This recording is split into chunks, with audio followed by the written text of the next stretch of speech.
Join us Saturday, February 8th through the Disruption Network 3-year anniversary party at the Jewish Community Center, 2310 Oneida Street in Utica, New York. Musical acts include Annie in the Water, acoustic performance by Haley Jane, Trampoline Jetstream, and Live Noah. Haley in the Water will cap off the night covering Fleetwood Mac's hit album, Rumors. Party kicks off at 6 p.m. There will be beer, wine, food from Doughboys Barbecue, and Holy Pozzoli. Saturday, February 8th. For tickets, visit our website, disruptionnetwork.net.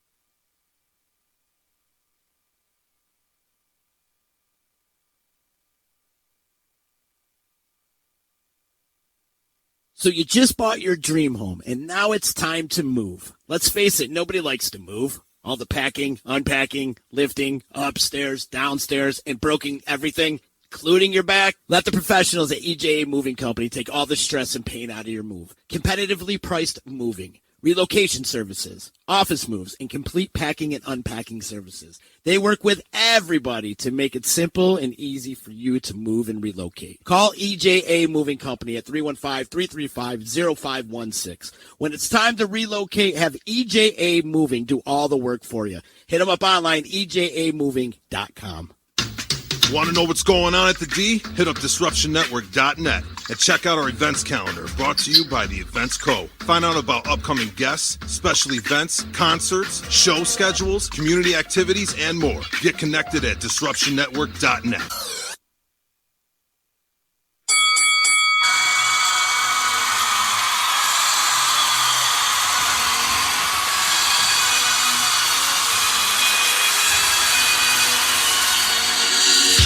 Wrestle Fandom Radio, Disruption Network, Stu Garrett rated R, ZB on the set first, Utica, New York, them CNY wrestling fans, giving you results like attendance, heads are in the stands, rumors in advance, who's returning, who got injured, we're paying homage to the legends, knowing through the tenure, I had to spit it on wax, we give opinions and facts, all the latest updates, who was getting the strap, who was getting pushed, who was heating, who was cheating, who got buried for a top spot and who was leaving, what you think of TNA? What you think of the E? Who's the best in Ring of Honor? Who's in NXT? Also Lucha Underground and New Japan Pro. AAA in Mexico, you know this is the fan show. We do this for the love and show it locally. This is what a wrestling podcast supposed to be. Disruption Networks, Wrestle Fandom Radio, reviewing the pay-per-views, talk about your favorite show, hear about who made the news, latest on the internet, what's a shoot and what's a work, who's the champ's biggest threat. Disruption Networks, Wrestle Fandom Radio, reviewing the pay-per-views, talk about your favorite show, hear about who made the news, latest on the internet, what's a shoot and what's a work, who's the champ's biggest threat. Do you hate Roman Reigns? Who's the best in the Shield? Will John Cena eventually end up turning the heel? We Young Bucks and Bullet Club, and I'm signing with Vince. World Wrestling Entertainment dotted line on the Prince. So Kenny Omega make his debut in the States, taking AJ's title, grave his name on the plate. Hello. Hi. How's it going? What is up, people? Everything's being weird. We apologize, but welcome. You're watching Disruption Network, and this is Wrestle Fandom Radio, the greatest podcast you have never heard. Until today. Until today. Because you're here. I am here. You're here. You're back. You've been gone for I brought back all the... so long. I know. You know, we didn't have any of these problems when you were gone. And now you're back. I brought back the charisma. Yeah. There wasn't any charisma when I was gone. Welcome back. Thank you, sir. For some very crappy reasons you've been away from us, but you're back, so that's good. I'm back in the fight. 3 stages of hell. Oh, yeah. So what's up? How's it going? I'm doing pretty good. How about yourself, sir? I'm doing all right. Obviously, as you know, we also didn't have a show last week because my whole house got hit by the flu. Yep. And that sucked. Mm-hmm. It sucked. I was sick. The wife was sick. The boys were sick. It was terrible. 1/3 of my household did. Luckily, I did not. Yeah. So there's that.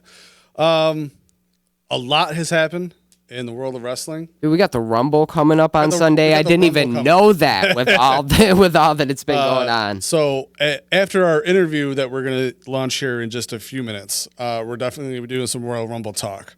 But and I want to save this for next week because next week, not only will Stu be back, but Rated R is going to be back in the studio. Because RKO. we are debuting our brand new intro music. It's going to be awesome. I can't wait. I can't wait for everyone to hear it. It's New Rated R joint. Rated R at its finest. So it's just going to be fantastic. So they'll both be here, and for that reason, as I want to wait to talk about something that just recently happened, which was, I mean, I could talk about it obviously because it happened, but the Impact World Championship. Did you hear about that? No. Sami Callihan versus what's her name? Now I'm drawing a blank on her name. Tessa Blanchard. Mm-hmm. And she won. Oh wow. Dude. Yeah. And Okay. it was a good match. Watching it. But there's so many people,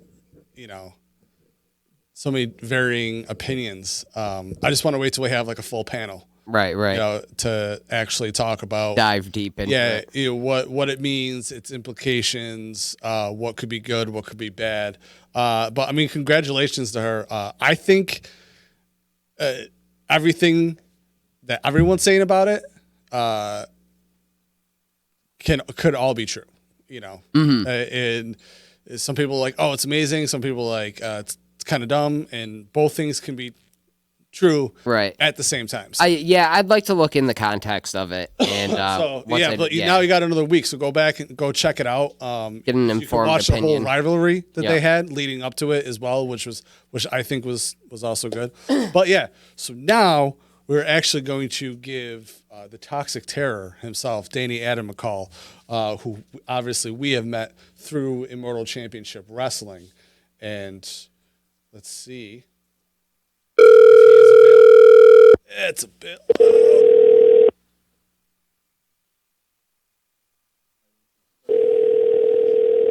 Hey, look, it's Z. It's Z. Hello. Hello. Hello. Danny Can you Adam. hear me? Hello. Can you hear me? Hello. Oh, great. More technical difficulties. Just one thing after another. Yeah, probably. Hello. Hello. Hey, can you hear me? Yes, I can. Awesome. See, now I see why Mike King has so many problems with you guys. So now you know what we're working with. I'm not good at computer stuff. I I'm guess the first person that tells you're a everybody private. I'm not good at this computer stuff. You look like you would who be we put great the at blame on computers. for Don't I? I look like the classic nerd. I should be good at this. I'm not. No. I'm not. I'm the worst They never nerd in the said world. nerds were good with phone- They never said they were good with phone lines. Come on. I'm good at remembering. I mean, phone lines random are so outdated. nerd You stuff, know, okay? we can't deal with that. So we appreciate you taking our call, everybody. This right here is the Toxic Terror, Danny Adam. We've been seeing him all over. Absolutely. I appreciate you guys having me. Thank you. Yeah. So obviously we've never had you on before, so we'd like to actually just get some of the regular questions out of the way. We'd like to know how long you've been wrestling, all that good stuff. Tell us when you started. Right. So it's an interrogation, it is then. Yes. Oh, yeah, a little bit of the background story. Yeah. Where were you on the Right, night of the okay. night? Yeah. We got to know. I'm ready for it. I got my alibis ready. So when did you actually start your training? So my training, I started, let's see, if this is what? This is 2020. Yeah, we're fresh in 2020. I'd say I started about 2017. Yeah, it was about, I really didn't start too much in March of 2017 was where I first really stepped into a ring. Okay. My real training started about August of 2017 was when I really started training. Okay. Where was that at? I trained with Truly Independent Wrestling, based out of Pittsfield, Massachusetts, Lanesboro, the Berkshire County area.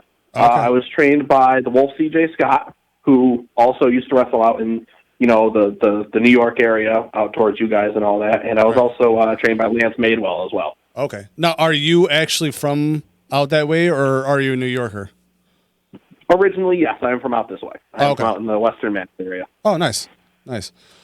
So then you started training, like you said, in a ring in August of 2017. So when was your first actual match in? We are coming up on the 2-year anniversary of my first match. It's sometime around here. It was 2018, Truly Independent Wrestling Snow Brawl. I wrestled the Wolf CJ Scott for my very first match. Oh, wow. Oh, nice. Cool. Right, and he put me through the ringer. Yeah. Student versus teacher. It's good. I mean, it's your first. If it's your first match, it's usually. I'm learning that's usually how it goes. Is everyone's first match they get a little bit handled, So I took a hell of a package pile driver. So. Ooh. Well, hey. Yeah, it was. He's about twice my size, so he pretty much ran me halfway across the ring first. It was interesting. Almost the footage will probably, like I said, we're coming up on the 2 years. I'll probably post the footage when the time comes. Oh man, that sounds like a welcome to the business kid sort of thing. Man, was that a time. So as the Toxic Terror, you come out, you have, it's too bad that Stu isn't here. Stu is also a big fan of yours as well. He says you have the best, he says you have the best gear in the business. As everyone can see the picture up here, you come out, you have the gas mask, you've got your Danny Adams shirts that, you're wearing, the tights, everything, but that jacket is killer. Thank you. Yeah, that's my good old battle armor right there. Yeah.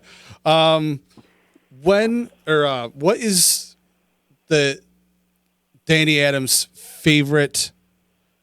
What's your finisher? Do you have any specific moves that you use all the time, or what about in your main finisher? So there was a time that we don't speak about. If we want to flash back to about 10 years ago, 10 years ago, where I was one of those guys who used to wrestle in a backyard. Oh, so did I. Garrett, you're not supposed to announce that. I did. and even back then, and still now I use it. My finishing move is a fisherman neckbreaker. Ooh. And it's called the Half-Life. Yes. Ooh, sweet. Yes, that's that's an amazing name. Yes. And then as of recently, when my trainer retired, I was given the honor to use his finishing move for when I'm wrestling, the smaller fellas. Right. And it's basically an air raid siren. Not kind of like the Celtic Cross, but it's not so much they're laying across my back, and that's called the Doomsday Driver. Oh, nice. Oh, sweet. If you guys saw, I did it to what show was that? Halloween Havoc. I did it to what's his name there, Matthias Dinopoulos. Yes. And I did to Kevin Cartwright too. Right. There as well. Yeah. Oh yeah, the fisherman. That's a fantastic move too. Half-Life. Thank you. That's a great name. Do you use any? I've been watching you since all last year.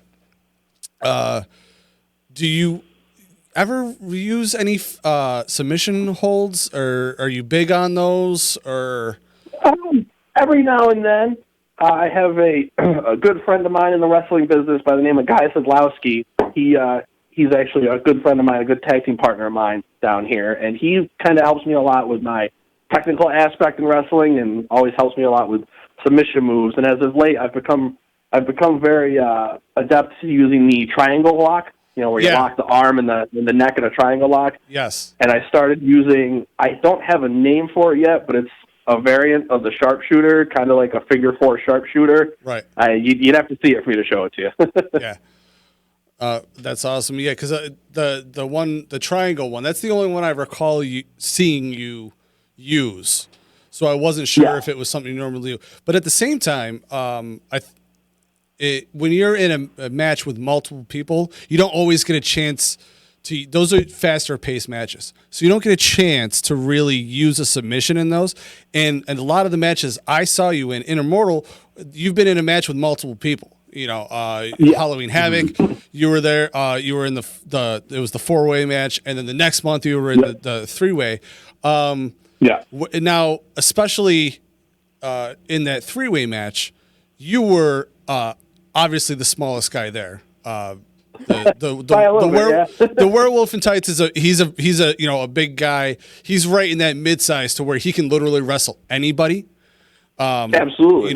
But then as well as Matic is what but Matic is even bigger.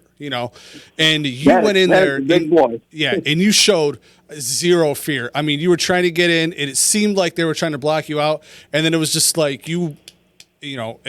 if anyone goes back, if they watch the videos, if they watch the DVDs from Immortal, I mean, you ran right up to the top rope and just threw your body at them and made everyone see you in that match. And it was, you definitely stood out in a match where, the small guy could get thrown to the side. Like Anthony, I know you weren't at that show. You should have seen. It was a sight to behold. Here's the smallest guy. I appreciate it. Taking it right to the biggest guys. It was impressive. That's always been a hurdle in my career since I started too. Is I'm not a huge man. I'm not a large man, but I generally am in the ring with much larger people, whether it's by 200 pound, 208, 10-pound guys or 300-pound guys. So right. I'm not gonna. What am I gonna back down? I'm not gonna do that. Exactly. That's not what I'm here to do. I'm here to show that no matter how big you are, I'm a force to be reckoned with. Right. If I gotta chop you down like a tree, I will. Yeah.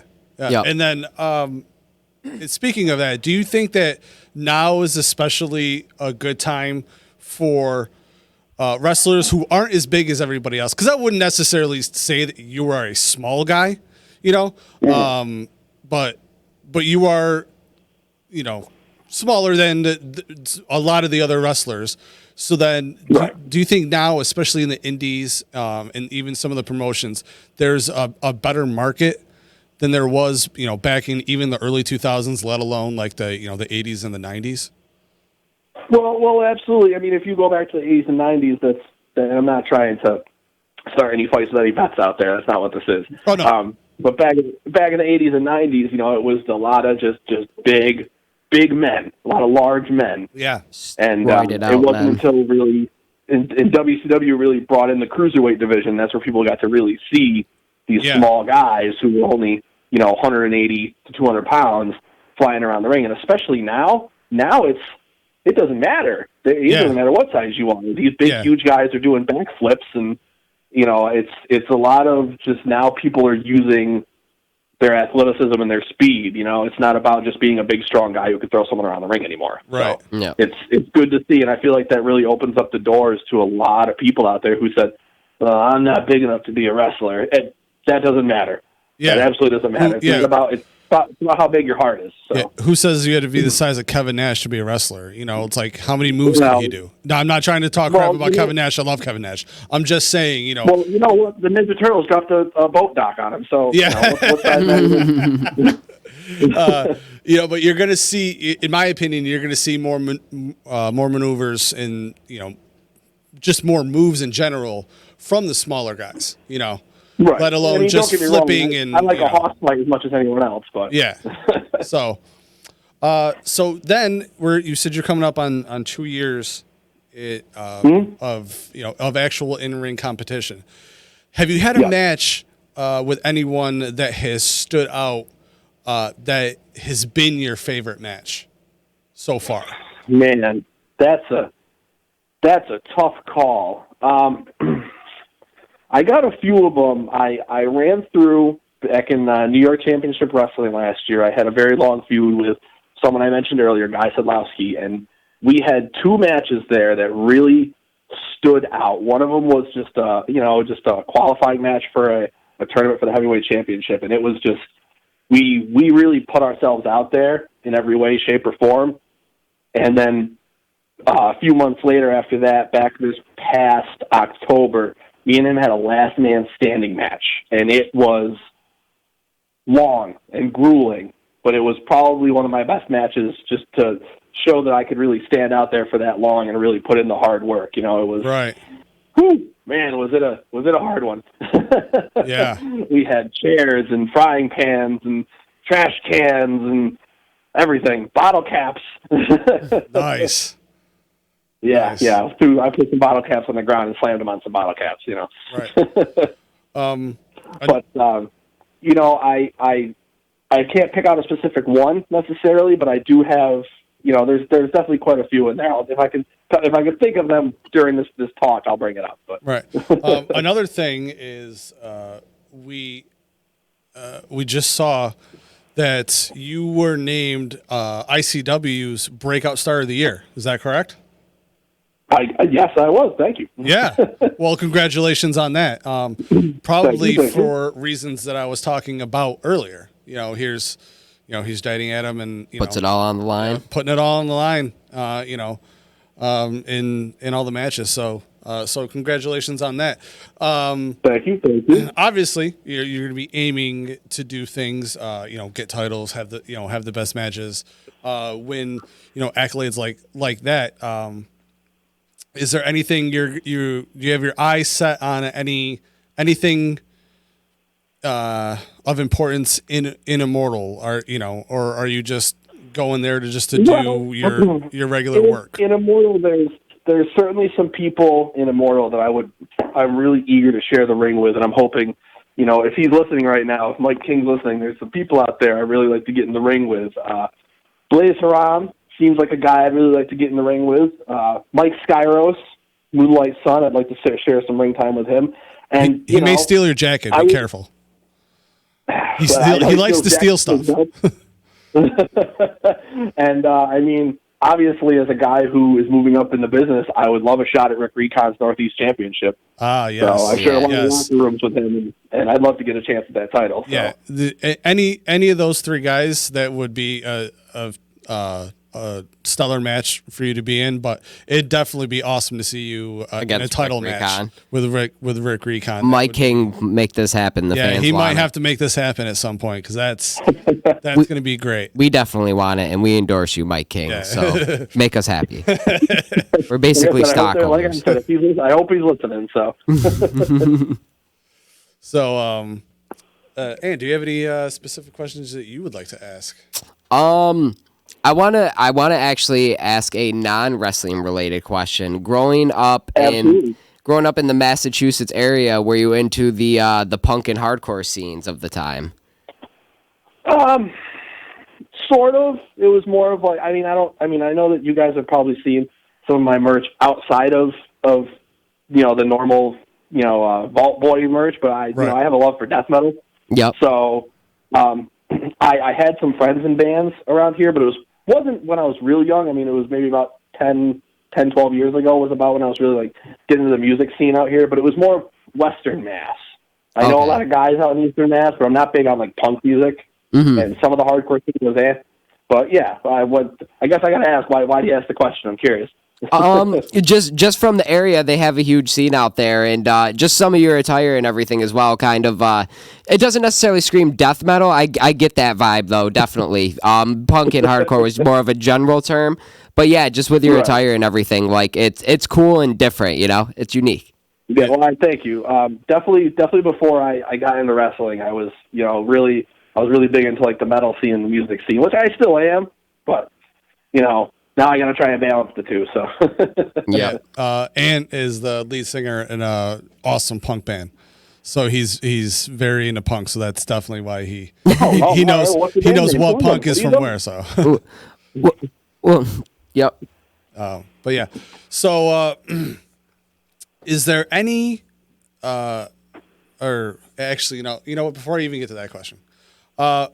Where did your love for wrestling start? Have you always been into wrestling, kind of like everyone else has? Like you started watching it at a younger age, or at a younger age, it wasn't so much. When I was like real young, it was my father would put it on the TV and we'd watch it, and I didn't really know much till then. And then when I got a little bit older, I saw the rise of Stone Cold Steve Austin, and back then, that's what it was. It was the characters. You fell in love with the characters that were on there. And guys like Stone Cold Steve Austin started. And, seeing seeing the Undertaker coming out in all black with all his guys with him and all this dark The darkness ministry. and all that was always cool. And then The good old days. really like I would say the Brood is really what probably got me watching every single week. Seeing Gangrel, Edge, and Christian every single week was like my drive. Yeah, they had some of the coolest entrance music of the time too. If you guys watch enough of my matches, Edge and Christian are a huge influence on me when I wrestle. Right. So then, unfortunately, I don't watch as much now, but we all get older. I've barely had a chance to watch over the past couple weeks, and it's like I do a wrestling podcast, so which is probably something but I keep up as much as I can, but absolutely. So, what was your final drive then? What pushed you to actually start training and to like get into the ring? Like what happened? What was it? I know you said you were a backyard wrestler. How long did you guys do that? Yeah. What's that? How long did you guys backyard wrestle? It was I only did it for a couple of months. Oh, okay. Being that it was a backyard fed, it wasn't. I'm not going to say it wasn't necessarily all legal. So. Yeah. No, neither was ours. We were a bunch of idiots in the backyard. We couldn't do it all the time. But I had always wanted to get back into it, and Lance Madewell was a very good friend of mine. He, like I said, he was one of my trainers, and he opened up the school here, and that's what really wanted me to get back into it, was saying that, this is something I've always wanted to do, and I've always had a passion for it. And not only that, but help me get back in better shape, too, because I was not in the best shape 3 years ago. So, so it gave me a reason to start preaching the choir. Yeah.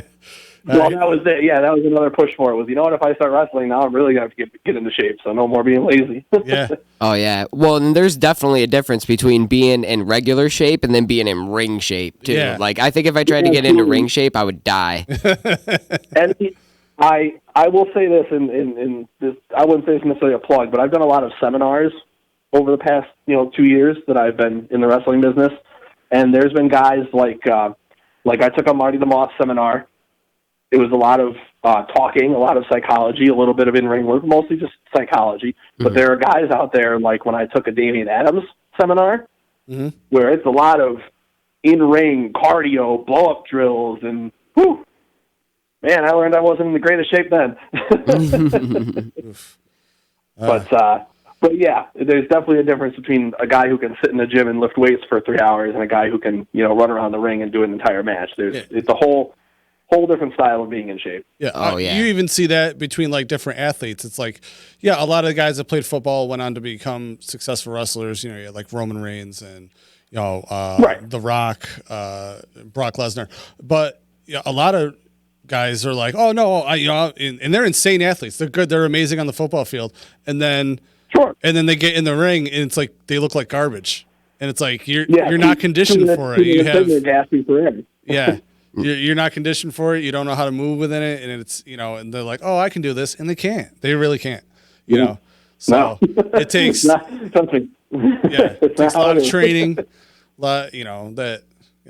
We all have respect for it. It's I can't even imagine actually getting in a ring in front of people. So. It might happen, Gary. You can be a special guest referee sometime. Oh, man, that I could do. I bet I could ref. I could ref the hell out of a match, but no, I'm taking that opportunity. Hey, Screw you, dude. Before I started wrestling, I was a ref for about 6 to 8 months, and it's not an easy job. Oh, I bet it's not. You see Sideburns. A referee can make or break your match. Yeah, look at Sideburns. He goes start of a show, looks like everybody else. He's ready to go. End of a show, he's dripping in sweat. He's out and that's right. And he looks like he's in good shape, but he's out there working just as hard as everybody else. So. Oh yeah, you got to work just as hard as the wrestlers do. Sometimes you got a lot more to remember because you're not reffing. You're not doing just one match. Yeah, yeah. So there's one other thing I can plug. Respect your refs. Give a lot of credit to your referees. Oh yeah. We've had Sideburns on here. It was actually he might have actually been our first guest of all ever. So that was that was pretty cool. So where else other than Immortal Championship Wrestling can some wrestling fans catch you? Woo! All right, let's see. If you give me a second, I was all ready with my whole schedule ahead of me for the next few weeks. Oh, nice. I'll do this one last. So, sort of towards your guys' area. I've debuted for a lot of companies, some of which we don't see as much. My first debut outside of TIW, Truly Independent Wrestling, is my home company. My first debut outside of there was New York Championship Wrestling. I know you guys have talked about it a little bit Yep. on your show. It's out towards, your area. I will actually be there on, let me take a look here. I'll be there on February 8th. Okay. For their show Under Pressure. So I'm there a lot, too. That's out in, the Utica area. But just to back up a little bit, on the 31st, the end of the month, I'm going to be with World of Hurt Wrestling. I'm making my very first debut for World of Hurt Wrestling. Okay. Big Winter Rumble. Excite Wrestling, I'll be at as well. I made my debut there last month. That's another one out towards the Syracuse area. Yep. I believe that show is called Johnny Stock. That's in Johnson City. Okay. And then on the 7th, on February 7th, I go down to, I don't know if you guys know a guy by the name of Kevin Landry. I don't think I do. Not ringing any bells? No. But he runs a school out in the Holyoke area, out in Holyoke, Mass. So I'll be down at his place for a show there. Awesome. And on the 9th, I'll be with, you guys all know Slick Wagner Brown. Yep. I'll be at Tesla Strength Wrestling on the 9th. This month marks one full year that I worked with Tesla Strength Wrestling. I'll be there for Training Day 28. I have a tag team partner there by the name of El Jabroni. Oh, nice. I'm hoping to start getting him around. He's a good guy. Yeah. And then, as you know, I'll be at Immortal Kombat 2 on the 15th. Yep. And then on the 21st, you all met Paul Roma at one of the past Immortal shows. I'll be at his company, PAPW, Paradise Alley Pro Wrestling. That's on the 21st for one of their what's called their alley fights. But so the big one, if you want to catch me at next, is this Saturday, right here in Pittsfield, Massachusetts, right in Western Mass. I'll be at Truly Independent Wrestling's Snow Brawl this Saturday, the 25th. And this one I'm actually really excited about, and I'm glad we waited to talk about it. I am going, probably my biggest match, I'm going one-on-one with Brutal Bob Evans. Oh. All right. Yeah. Nice. I have attended a few of this man's seminars. I have shared quite a few locker rooms with him. I'm very excited. This is an honor to me. Good. Good. Well, congratulations on getting such a big match. Obviously, we wish you all the Thank you. best of luck in that. And kick his ass. So yeah. I don't know, man. Brutal Bob's a big guy. He's got a lot of size on me. So Hey, you haven't showed fear yet. Don't stop now. Yeah. I absolutely will not. I respect the man. I'm going into this match with no animosity, no bad blood. This is what can I do? What can I do to show everybody what I can do in the ring with a guy like him? So Yep. Just got to chop down that tree, like you said. That's it. Listen, I've been to his seminars. I know what he does. Yeah, right? Got his game plan figured out? Not quite yet. I don't want to spoil anything in case he's watching, so I can't throw anything out. Don't give away. Yeah, fair enough. Don't give away the game plan. I can't give away any secrets. I can't do that. Oh, I hear you there. All right. Well, we appreciate you taking the call. Anyone wants to go see you, check them out at any of those dates and any of those places. But especially, we're going to see you at Immortal Kombat 2 for ICW's first show of the year next month. Absolutely. It's been a little too long since I've been there. I'm not gonna lie. I miss it a little bit. I miss Immortal a little bit. Yeah.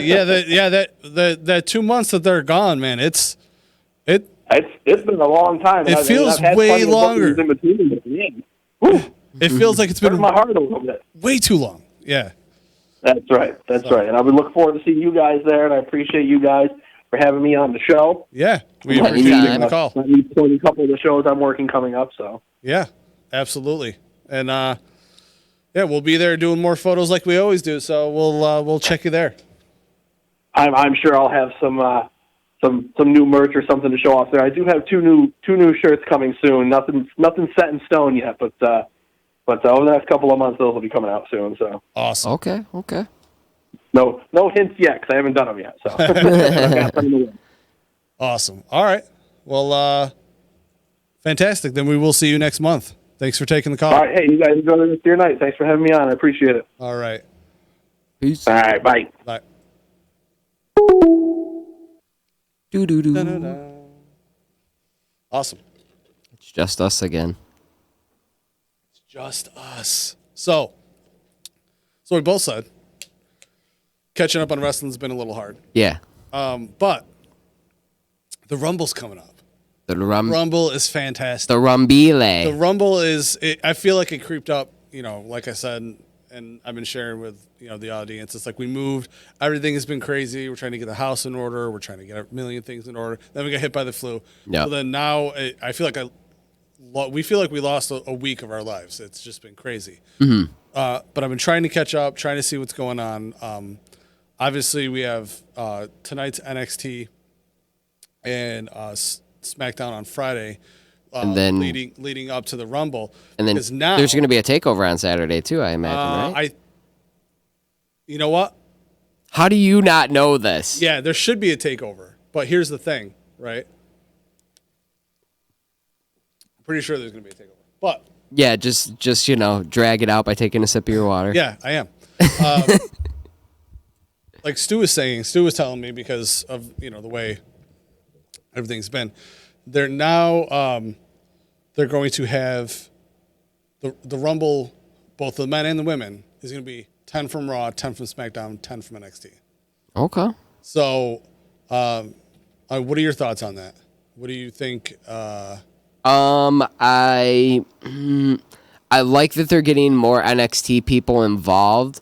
I wish they wouldn't flat out tell us that. I wish they would wait until the Rumble's over for all the smarks at What Culture to post a video saying they equally gave everybody 10 people, Right. And bitching about it for whatever reason they would. I don't know. I feel like it ruins a little bit of the surprise element for me. But I mean, it's not the worst thing in the world. Yeah. But I don't think this year an NXT person will win. No. Either one. Either show. I think I think it's too early. Yeah, I don't think anybody that they have down there would be developed in, or no, I mean, if they win, would it be like an NXT storyline though, or would they have the choice to move up and take a Raw or SmackDown? I don't know, because I mean, if they win, then they can go after, it's like they could just go after the NXT title. Right. They'd have their guaranteed shot at probably right. I don't, maybe they'll stop doing certain takeovers because now I'm looking at it right here. The next takeover is February 16th. Oh, okay. So we're not having a takeover. Why don't you just have a Rumble takeover for NXT? Like, would you be that's what Stu and I were talking about. Is they should do is because they do War Games at Survivor Series. They should do World War III. Oh, okay. At like the Rumble, right, and then not have NXT at the normal Rumble. Yeah. But I see why, they're gonna have the 3 shows. I would see why they want it to bleed, because then more casual fans will see people of NXT and be like, oh, I might want to check this out or whatever. Yeah.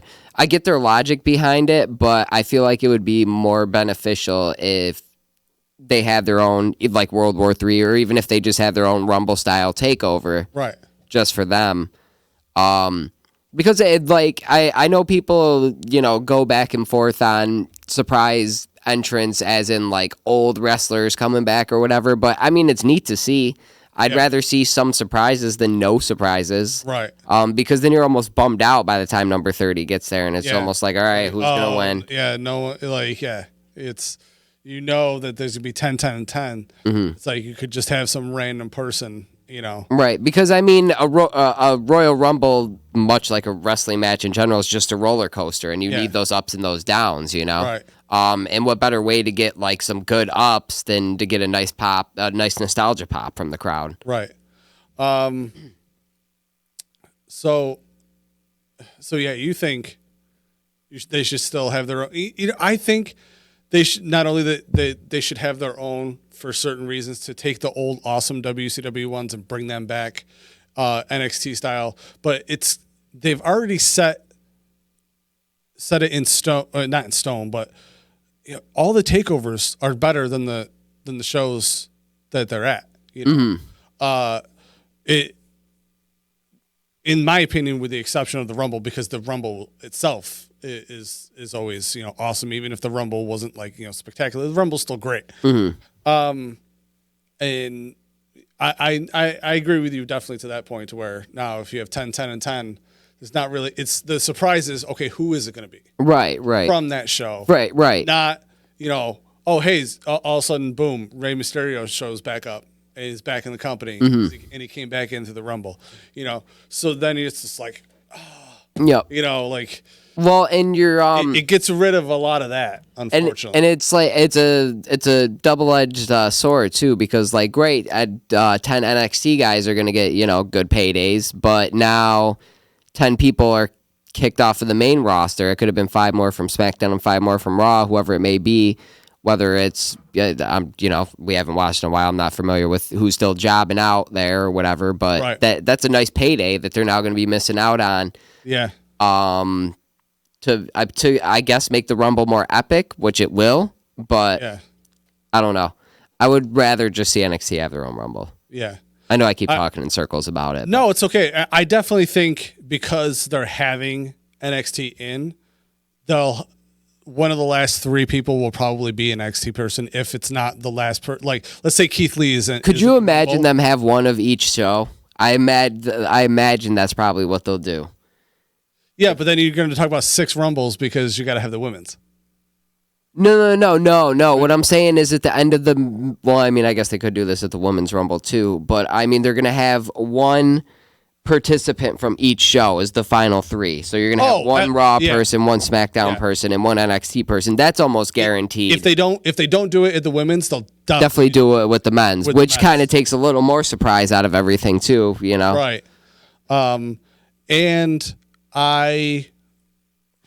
first off, I think Shayna Baszler is going to be like probably number 30 and win. So she goes on to pick probably Becky. Right. Yeah, because she's not on the main roster yet, right? No. Okay. No, and she hasn't been. I don't think she's shown up since she lost. Yeah. So I don't think. I could be wrong. I could be 100% wrong. So yeah, I think that's my pick to win for the women. I don't know what they're going to do with the guys right now, and I would say I have to agree with you on Shayna. It makes the most sense, at least, if you want to bring her in with some oomph behind her. Yeah, because I think, yes, she'll be an NXT person, but she's not going to stay on NXT. This is her move onto the show that Becky's on to get Becky's title. She'll be on Raw, then trying to get, which is fine. They need more good heels on the main roster too. Which is totally fine. But so technically, will somebody from NXT win if she wins? Yes, but I think there's probably plenty of other people calling the fact that she's going to be the one that comes up and gets it. So right. I don't think this is the year that someone from NXT wins and stays in NXT. Right. And uses that as... I don't think it ever would, because NXT is better than the main roster product in terms of that's what we think and all that stuff. But the prestige, why it would be, and from a kayfabe perspective, it would be stupid to waste your Royal Rumble win on an NXT title, in my opinion. Right. Not for, if Tommaso Ciampa won, he'd just use it for NXT because he never wants to leave NXT. He doesn't want to go to Raw or SmackDown. Yeah, so, but I guess is that it's a way, just a way for him to get another shot, But is that something in kayfabe where he's like, oh, I'm never going to Raw or SmackDown? Oh, I heard that's real. But that's what I'm saying. From a kayfabe perspective alone, the Universal and WWE title are more prestigious than the NXT title. So for that reason alone, why would you write or book that situation where somebody winning goes for the NXT title? Right. It'd be like winning and being like, I'm going to face the Intercontinental Champion. No offense to NXT, I love NXT, but from a kayfabe prestige perspective, I do. What do you want? I want the Intercontinental. I'm gonna go for the IC IC title, because I'm scared of the world champ. I might not win, so Yeah, I want the IC title. I'm going for mid card, baby. 4 years. I'm not I'm not that confident in my ability, so. So now I think we should definitely get to, since we're talking about the Rumble, we should get to the top 5. Our top 5 for this week, because we've been speaking of the Rumble, is actually surprise Royal Rumble entrants. I have a couple of, or at least one, honorable mention. The first time that Ty Dillinger came out at number 10 Yep. was awesome. Because that was one of the first years that they started doing NXT guys. Yeah, I think that was the first year. So he might have even been the first one. I could totally be wrong on that, but it was just like, and then boom, here he came. And then it was so awesome that the next year, from number 3 on, all the way to 10, everyone was chanting 10. All Tens? Like 10, 10, 10, and then 3 would come out. And they chanted 10, like from 5, when everyone would do the 5, 4, 3, 2, 1, everyone would just chant 10 until number 10, and Ty Dillinger came out again. So it was an awesome moment. Do you have any honorable mentions before you actually get to your list? Yeah, I'll give one because it's not necessarily he returned that night, but I'll give a honorable mention to Triple H 2002. Okay.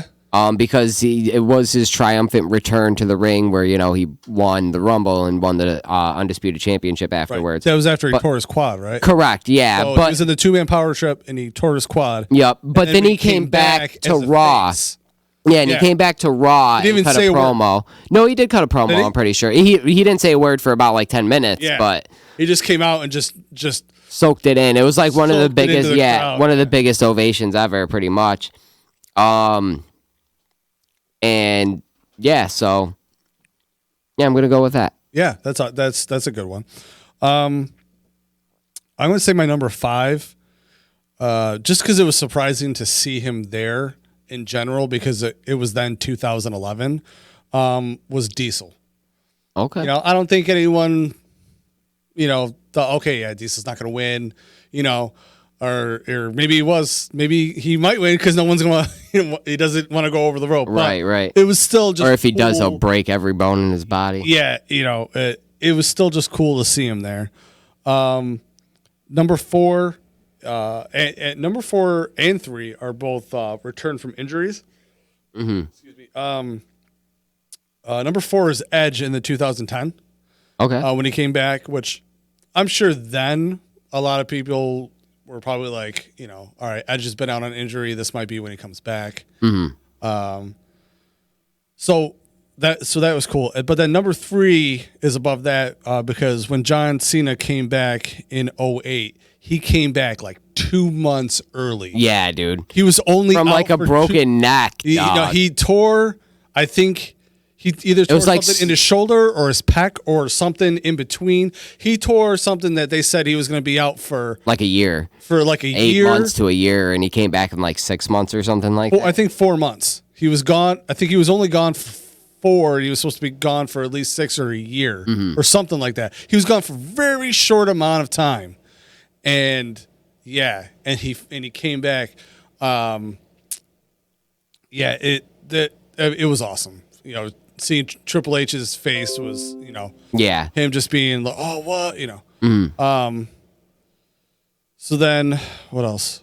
Number 2, when Rey Mysterio came back in 2018. Yep. That was crazy because that wasn't too far removed from the incident where he accidentally killed that guy. Mm-hmm. So I was worried we would never see Rey Mysterio again because I didn't want him to become a shut-in and be worried and never want to wrestle or do that move or change his finisher and he would 'Cause he's such a nice guy. I'm going to butcher the dude's name if I try and say it, but the gentleman who died in that situation was dead before Ray even thought about hitting the 619, or he was close to it. Like, you could see when he hit the ropes and went down to take the 619, he was out of it. He was pretty much gone by that point. I think whatever happened already happened. The 619 had nothing to do with it. Just a freak accident that happens sometimes. I definitely understand where you're coming from, but to defend my dude Ray a little bit, not his fault. Yeah, no, I know. I didn't. I never. Yeah, I. Oh no, not defending him to you, but just in general sort of thing. Yeah. But. Oh yeah. No, I think everyone know. Like as soon as someone heard, oh, he dies in the ring with Rey Mysterio after being hit, everyone was probably thinking the same thing. Oh no, don't let that happen to Ray. You know, like which sounds awful because this guy died. Right. Him and his family. You know, he lost his life, his family. You know, but how bad is the guy who was wrestling and while it happened going to feel? You know, right, exactly. Obviously, you don't want to. You know, he's still even now is such a good wrestler. Oh yeah. You don't want that to. You know, this guy's been wrestling like 30 years. It's crazy. But the number one, because this is one of my all-time favorites. When AJ Styles came into WWE. Yes, 2016, right? Yep. Dude, because I wasn't. You know, we weren't doing the show yet. I wasn't into any dirt sheet stuff. I didn't know it was coming, and you know I saw the I Am Phenomenal on the screen, and I just stood, and I was like, "No way!" And then he came walking out. I was like, "Oh my god!" You know, I wasn't sure I was. You just ever pulled the gonna Joey Styles. Yeah, I wasn't sure I was ever going to see it happen, and there it was, and it was just so great, you know, and then here he is. You know, he's won multiple championships. You know, he's awesome. Yep. He's phenomenal. He's AJ Styles. So, Oh, yeah. So, yeah. So that's my top five. Okay. Surprise entrance. What do you got? My top five is going to be a silly one. Okay. It was the year where the entire announce team entered the Rumble, where it was JBL, Booker T, and I think it was King, or was it Cole? It was one of the two. I can't remember. I think it was Cole. Yeah, I think it was Cole. Cole, he had JBL. the headgear on. Yeah. Yeah. No, that was at WrestleMania. They were all like announcing. Like, it was straight up surprise. They all had their suits on and everything, and like JBL's music hit. And, okay. So that was the silly one, but it was pretty entertaining, though. I thought that one was pretty good. Number 4, I'm going to go with Adam Cole, 2 years ago, baby. That was awesome. Yeah, that was right after. They had a War Games the night before, or he was in a brutal match. I know that. Yeah, but, I think he came out and his knee was wrapped. No, his ribs. Elbow? His ribs. His ribs. Yeah. Something. I knew something was wrapped. I think it was his ribs. I'm pretty sure it was. Something was wrapped. Yeah. Yeah. we know something was wrapped. Something was wrapped now. Yeah. Number 3, I'm going to cheat again a little bit because it's not in the Royal Rumble match itself, but Taz in 99. Okay. When he came out and faced Kurt Angle. Okay. It was at the Royal Rumble, just wasn't in the Royal Rumble match itself. So right. Cheating a little bit, like I said, but that's okay. It was a surprise at the Rumble. Technically, it counts. It's got to be Taz. I love JR. And number 2, I'm going to go with one that you've mentioned already, Edge, 2010. Yep. That was an awesome one. And number 1, I'm going to go with what you mentioned already, Cena. Coming back that early from an injury and winning the Rumble. And, like, he got a pop that night. When he came out, like, he got a pop that night. Yeah. And well, no, I don't. It's like... no one was expecting that, right? You know, and you couldn't duplicate that with somebody else. Like, let's say Roman Reigns was actually as popular as John Cena, right? And he had said, you know, when he made the cancer announcement, if he had just showed up at the Rumble, people would have been pissed. Oh yeah, without saying anything. You know what I mean? He had to come back and say, you know, no, I'm on the mend. Everything's doing better. Do the slow get back in like they did, and it was right. It was done right then, you know. But coming back from an injury, when it's just like, yo, he tore this. It's awful. It's bad. He's gonna be out for, you know, 6, at minimum 6, probably 8, at most a year. It comes back at 4 months. It's crazy. It's so dude. crazy. And he came out and he looked fine. Yeah, he was fine. He didn't re-injure it after that. Like, No. I don't understand that. That You know, doesn't make any sense. And I don't, because I mean, it was, you know, we're talking, it was 12 years ago now, you know, right? So 2008, yeah. Yeah. So I don't know. I don't know the shows that happened after that, but coming out at 30, eliminating everyone else that's there, Mm-hmm. and then kind of still taking it easy over the next few months, Yep. leading up to all right, because he's got this big match, was probably a better way to go. Oh yeah, definitely. So if he didn't have to wrestle on Monday, and he could just cut a couple promos over the next couple weeks, right? Yeah, and then wrestle a match where at he's Fastlane or whatever the pay-per-view before that you know, time was, do which it wasn't Fastlane. a little bit of we're talking 12 years. I'd have to do the real big time research. I do want to give a quick honorable mention to Bubba Ray Dudley in 2015 in Philadelphia. That was a nice surprise too. Yeah. Okay. What are the chances? Because he's on the Fox Wrestling show now. Where they talk about wrestling. He's not. CM Punk? He's not beholden to WWE. I think works there's for a that good network. possibility. I think there's What are a the good, chances he shows up at 30? I think there's a good possibility. Okay, and I've been saying this since we started the show. Punk comes back at number 30, and you will hear the biggest pop you have ever heard. Yeah, bar none. And especially if they did it in Chicago, which I'm not. It's not in Chicago, but I'm just saying, if it was Chicago, it'd be an even bigger pop. But it doesn't matter where you do it.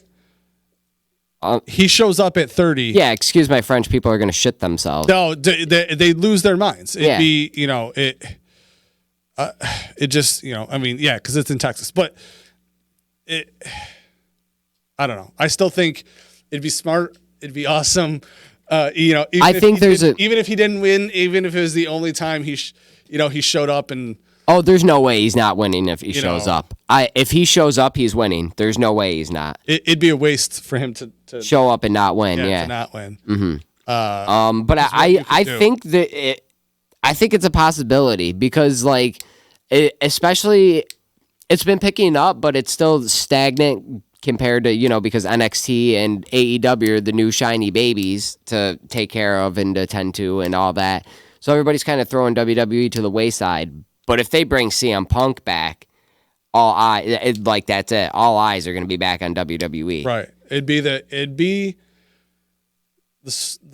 smarter thing to do. And there's because there's obviously there's more problems between him and Triple H than there are between him and Vince. In all reality, so before Triple H really has his hands in the creative of Raw and SmackDown, it'd be.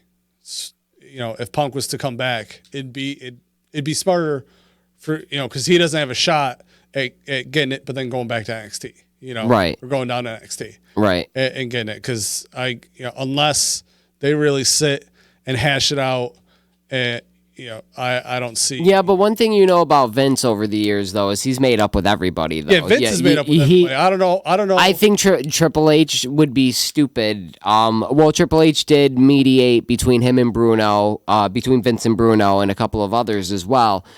So I think Triple H understands the importance of the business aspect of as well. Sometimes you got to shake your enemy's hand and give them what they want. Yeah, I mean, I agree, and I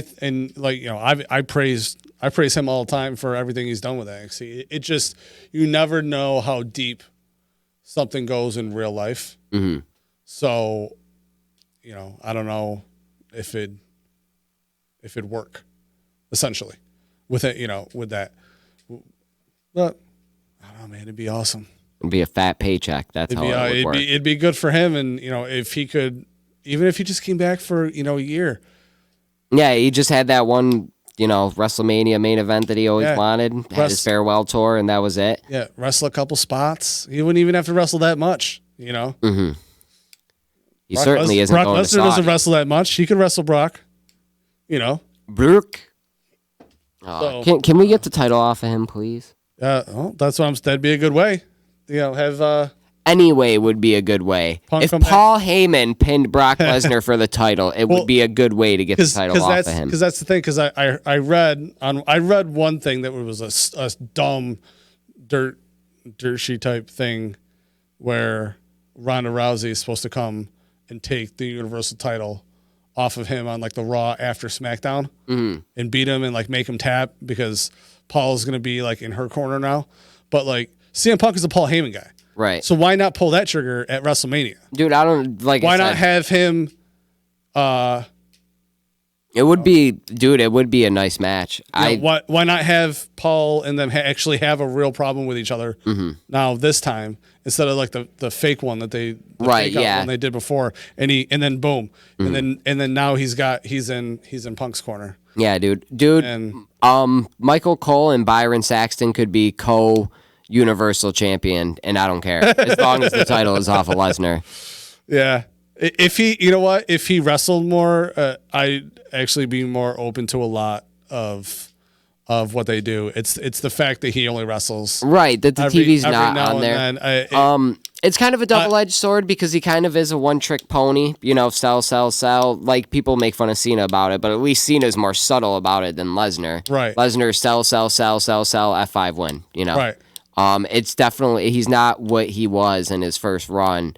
So overexposing him, it would suck as well, but just don't put the title on him then. Like, how hard is that?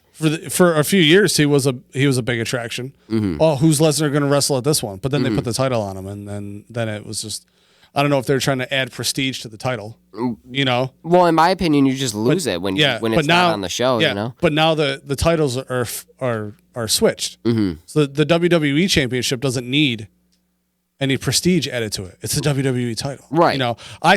I got the point of that with the Universal. Trying to add, they don't want it passed around on a bunch of guys. I think there's been less than, maybe 8 actual guys who have actually been Universal champion right now.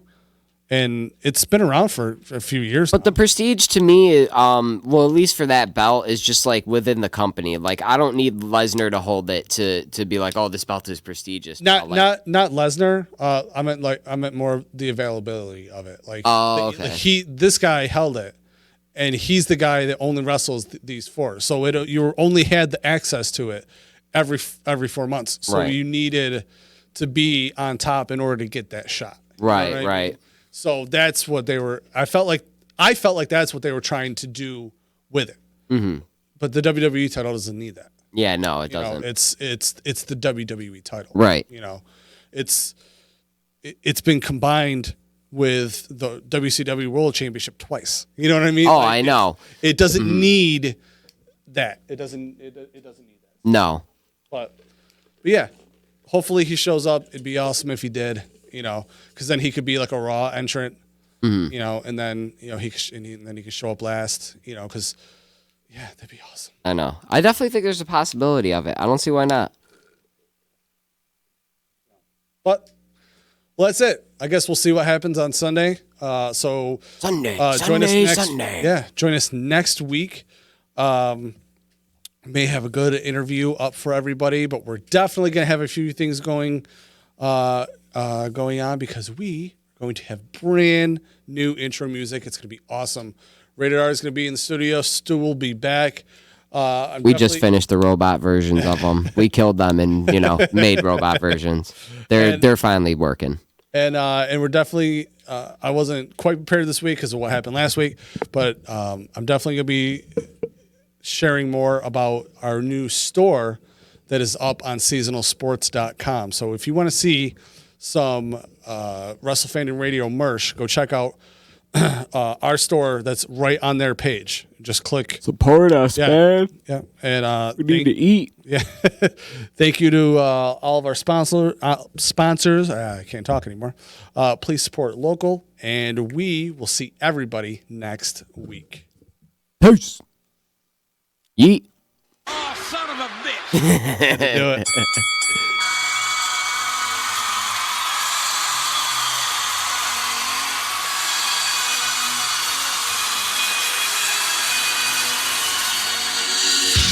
Wrestle Fandom Radio, Disruption Network, Stu Garrett rated R, ZB on the set first, Utica, New York, them CNY wrestling fans, giving you results like attendance, heads are in the stands, rumors in advance, who's returning, who got injured, we're paying homage to the legends, knowing through the tenure, I had to spit it no wax, we give opinions and facts, all the latest updates, who was getting the strap, who was getting pushed, who was heating, who was cheating, who got buried for a top spot and who was leaving, what you think of TNA, what you think of the E? Who's the best in Ring of Honor? Who's in NXT? Also Lucha Underground and New Japan Pro, AAA in Mexico, you know this is the fan show. We do this for the love and show it locally. This is what a wrestling podcast supposed to be. Disruption Network, Wrestle Fandom Radio, reviewing the pay-per-views, talk about your favorite show, hear about who made the news, latest on the internet, what's the shoot and what's the work, who's the champ's biggest threat. Disruption Network, Wrestle Fandom Radio, reviewing the pay-per-views, talk about your favorite show, hear about who made the news, latest on the internet, what's the shoot and what's the work, who's the champ's biggest threat. Do you hate Roman Reigns? Who's the best in the Shield? Will John Cena eventually end up turning the heel? We Young Bucks and Bullet Club, and I'm signing with Vince. World Wrestling Entertainment dotted line on the Prince. So Kenny Omega make his debut in the States, taking AJ's title, grave his name on the plate. So Jericho retire, who will ever beat Brock Lesnar? Will he re-sign? Who will be his top contender? Will CM Punk return again for one more match? Maybe headline WrestleMania for one more stretch? Maybe HBK, you could keep Ric Flair, finally get the 1, 2, 3 with a pin overtaker. Will Daniel Bryan stay being cleared to compete? Will they break Asuka's streak? Is she fearing defeat? So many questions to be answered. Got the 411 Wrestle Fandom Radio, and there's a lot more to come. Check us out. Disruption Network, Wrestle Fandom Radio, reviewing the pay-per-views, talk about your favorite show, hear about who made the news, latest on the internet, what's the shoot and what's the work, who's the champ's biggest threat.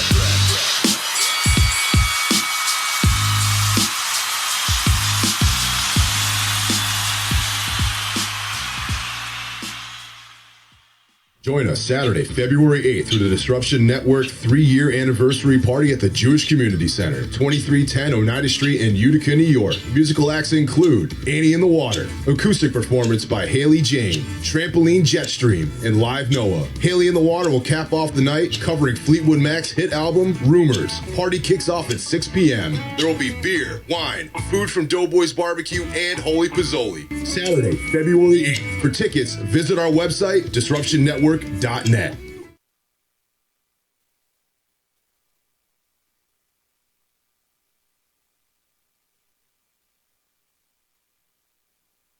So you just bought your dream home, and now it's time to move. Let's face it, nobody likes to move. All the packing, unpacking, lifting, upstairs, downstairs, and broken everything, including your back. Let the professionals at EJA Moving Company take all the stress and pain out of your move. Competitively priced moving, relocation services, office moves, and complete packing and unpacking services. They work with everybody to make it simple and easy for you to move and relocate. Call EJA Moving Company at 315-335-0516. When it's time to relocate, have EJA Moving do all the work for you. Hit them up online, ejamoving.com.